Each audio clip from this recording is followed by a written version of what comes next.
Pertanyaan selanjutnya, Ustaz. Apa hukumnya wanita melaksanakan sholat Jumat? Soalnya saya pernah melihat di suatu masjid ada beberapa wanita ikut melaksanakan sholat Jumat. Mohon dijelaskan beserta keterangan dalil-dalilnya, Ustaz.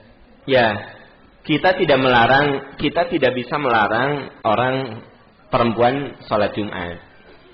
Tapi kita boleh memberikan sebuah second opinion, pendapat pembanding bagi orang yang melaksanakan sholat Jumat. Orang atau perempuan yang melakukan sholat Jumat merujuk kepada firman Allah yang mengatakan bahwa sholat Jumat itu perintahnya umum. Ya ayyuhalladzina amanu, hai orang-orang beriman. Kalau disebut hai orang-orang beriman, laki apa perempuan? Idza nudiya lis-sholati min yaumil jumu'ah, kalau kalian dipanggil untuk melaksanakan Jumat, fas'au ila dzikrillah, segera datangi panggilan Jumat. Nah, itu umum, makanya ada yang berpendapat perempuan juga termasuk yang dipanggil. Tetapi yang berpendapat seperti itu, dia membaca ayatnya hanya di situ, tidak berikutnya. Nah, fas'au ila dzikrillah, datangi panggilan Allah untuk Jumat itu. Wazarul bai, dan tinggalkan perdaganganmu. Nah, jadi kata tinggalkan perdaganganmu itu sebenarnya isyarat bahwa yang dipanggil itu memang benar hai orang yang beriman. Tetapi kata-kata tinggalkan perdaganganmu itu menunjukkan yang dipanggil itu laki-laki. Karena konteks ayat itu biasanya kan ingat Quran itu turun pakai bahasa Arab. Inna anzalnahu Qur'anan Arabiyyan la'allakum taqilun. Kami turunkan Quran itu dengan bahasa Arab. Yang namanya bahasa itu harus dipahami sesuai dengan konteks kultur bahasa itu. Jadi kalau kita memahami satu bahasa itu harus dilihat konteks kultural. Nah, kultur di Timur Tengah, perempuan tuh nggak ada yang dagang. Ibu bapak yang sudah berhaji atau berumroh, sok balanya di Mekah, balanya di Madinah, balanya di Jeddah. Nggak ada yang jualan perempuan. Mohon maaf, yang jualan daleman perempuan saja laki-laki. Jangan hahehe gitu, biasa we. Hahehe biasa we dah.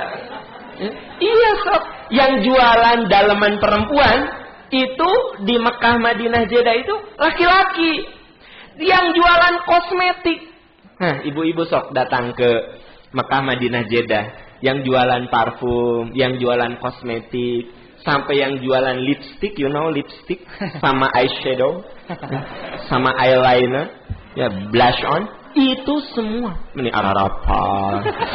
Emang kan saya juga pernah kerja di Timur Tengah, di bagian kosmetik.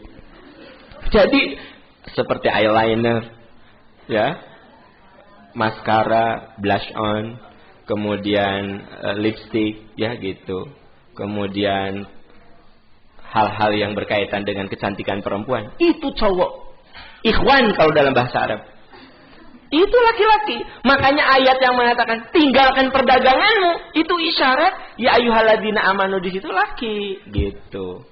Itu namanya memahami Quran dengan pendekatan kultural, memahami konteks bahasa. Karena untuk memahami bahasa itu harus memahami kultur. Karena bahasa itu adalah bagian dari kultur yang diciptakan manusia gitu loh. Nah, jadi dengan demikian bagi rekan-rekan yang Jumatan wanita, sebenarnya yang paling benar wanita itu kembali ke duhur. Dikuatkan dengan hadis Nabi.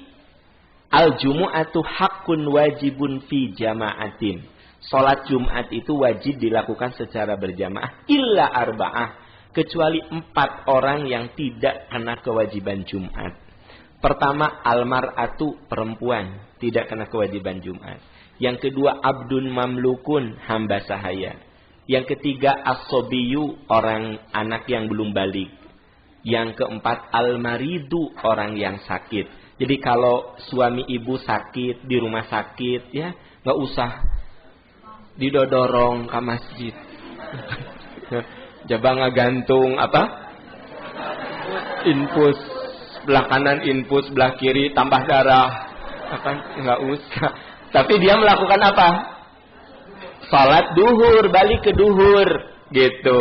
Makanya al-marid, orang yang sakit, termasuk bapak kalau ternyata demam, menggigil, sekalipun Anda tidak dirawat di rumah sakit, di rumah saja istirahat, maka Anda tidak perlu salat Jumat di rumah dan tidak perlu datang ke masjid, cukup kembali ke salat duhur. Jadi menurut Rasul, salat Jumat itu tidak wajib untuk yang sakit, untuk perempuan, untuk anak-anak, untuk hamba saya. Terus ada lagi yang kelima, itu rukhsah. Bagi yang safar, ada rukhsah untuk tidak Jumatan. Bagi yang safar. Makanya Rasulullah ketika